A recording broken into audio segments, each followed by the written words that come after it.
Hi guys, কেমন আছো তোমরা? আশা করি সবাই ভালো আছো। আমিও ভালো আছি আল্লাহর রহমতে, আলহামদুলিল্লাহ। তো তোমাদের সাথে একটা কথা শেয়ার করার জন্য চলে আসলাম। আমার যখন রাত্রে অনেক ক্ষুধা লেগে যায় তখন আমি ভাত খাই না। তো শর্টকাট, আমার যেটা মনে হয় যে যেটা শর্টকাট হয়, তো আমি তোমাদের সাথে শেয়ার করলাম।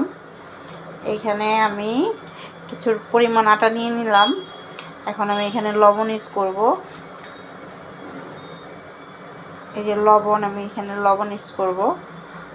এখন এটাকে আমি এই যে পানি ঢেলে দিলাম।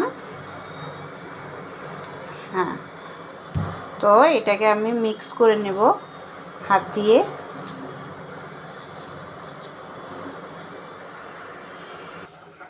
এই দেখো, আমি ভালো করে এখানে মিক্স করে নিচ্ছি পানি দিয়ে।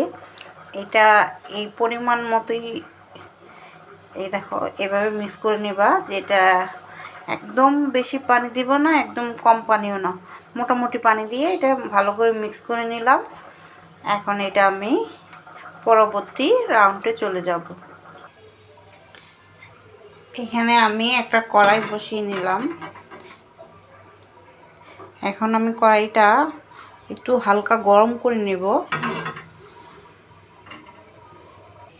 আমার তাওয়াটা গরম হয়ে গেছে, এখন আমি এখানে নিয়ে নেব।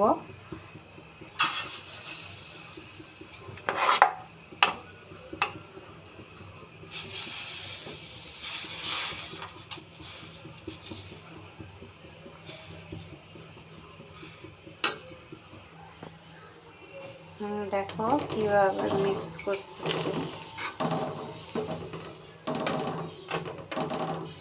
এটা আমাদের দেশে চটা বলে, অন্য জায়গায় চাপটি বলে। যার যার যার গ্রামে যেটা ভাষায় কথা বলে। এটা যখন আমার বেশি ক্ষুধা লাগে তখন আমি এটা আমি বানিয়ে খেয়ে নিই। আশা করি তোমাদেরও ভালো লাগবে। এটা খেতে খুবই মজা, মচমচ হয়। এখানে একটু কম হয়ে গেছে, তাই আমি এখানে দিয়ে দিতেছি। হ্যাঁ, এটাকে ভালো করে মিশিয়ে নিলাম।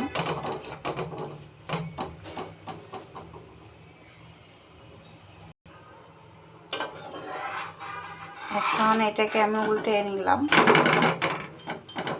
দেখো,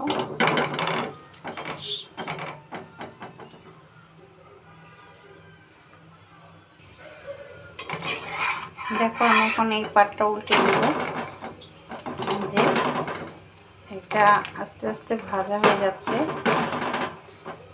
এখন আমি আরেকটু এটাকে ছেঁকে নেব, তাইলে আমার সুন্দর একটা চটা হয়ে গেছে। যেটা আমার ভাষায় বলে চটা, তোমরা চাপটি বলতে পারো।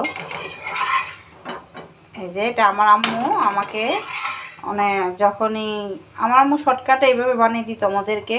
আমরা ছোটোবেলায় এটা খাইতাম, আমাদের খুব ভালো লাগতো। এটা আমাদের, এটা আবার একটা কাজ করা যায়, এটার ভিতরে একটু তিল দিলে এটা পরোটার মতো হয়ে যায়।